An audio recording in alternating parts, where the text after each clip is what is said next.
ఆగబడితే ఆగుతుందా? నేను ఒక్క మాట పోలీసు మిత్రులకు మనవి చేస్తా ఉన్నా. ప్రజాస్వామ్యంలో ప్రజలకు అడిగే హక్కు ఉంటుంది, తప్పకుండా అడుగుతారు ప్రజలు. ఈ అడిగే హక్కును సోషల్ మీడియాలో బీఆర్ఎస్కు సోషల్ మీడియా వారియర్స్ ఉన్నారు, వాళ్ళు బ్రహ్మాండంగా పనిచేస్తున్నారు, ఖచ్చితంగా అడుగుతున్నారు ప్రజల తరఫున. ఇంత అన్యాయం జరుగుతుంటే చూడలేక సోషల్ మీడియాలో పనిచేసే తెలంగాణ బిడ్డలు ఇది ఏమన్యాయమే ఎట్లా అని చెప్పి ప్రభుత్వాన్ని ప్రశ్నిస్తూ ఉన్నారు, ప్రజలకు మద్దతుగా నిలబడతా ఉన్నారు. వాళ్ళ మీద కేసులు, వాళ్ళని పట్టుకపోవడు. పోలీస్ సోదరులను నేను అడుగుతా ఉన్నా, మీరెందుకు దునుకులాడుతుండే? మీకేమక్కడ వచ్చింది? మీకు ఒక్కటి చెప్తున్నా నేను,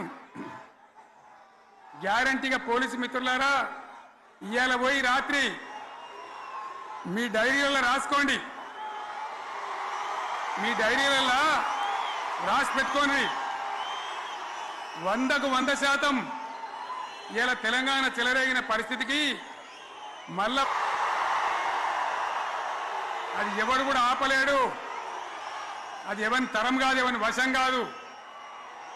మీకు తెలియదా? మీరు పోలీసు ఉద్యోగాలు చేస్తున్నారు, మీరు చదువుకోలేదా?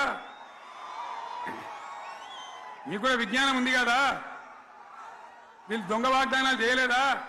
ప్రజలను మోసం చేయలేదా? ప్రజాస్వామ్యంలో ప్రజలకు అడిగే హక్కు లేదా? మీరెందుకు కేసులు పెడుతున్నారు? నాకు అర్థం కాదు. మీరెందుకు దునుకులాడుతున్నారు? మీరెందుకు బలైతారు? రేపు మీకు రాజకీయాలు ఎందుకు?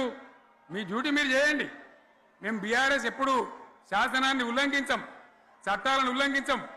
అయినా నేను ఒక్క మాట మళ్ళీ చెప్తా ఉన్నా, మీకు ఆల్రెడీ చెప్తా ఉన్నారు పార్టీ నుంచి, ఎక్కడ ఎవరిని మీ మీద అన్యాయం కేసులు పెట్టినా మన టీఆర్ఎస్ లీగల్ సెల్ వీరులు ఉన్నారు, మీరు భయపడే అవసరం లేదు. న్యాయస్థానాలని అక్కడ పోరాటం చేద్దాం. మీకు అండగా కేసీఆర్ ఉంటాడు, బీఆర్ఎస్ ఉంటుంది, అందరం ఉంటాం. ఇక ఈడికెళ్ళి నేను కూడా ఊకోను, నేను బయలుదేరతా. యాందాకైనా మంచిదే. ఎవరెవరి సంగతి ఏందో, ఎవరైనా లెక్క ఏందో అన్ని కూడా లెక్కలు తీద్దామని మనవి చేస్తా ఉన్నా. ఈ రకంగా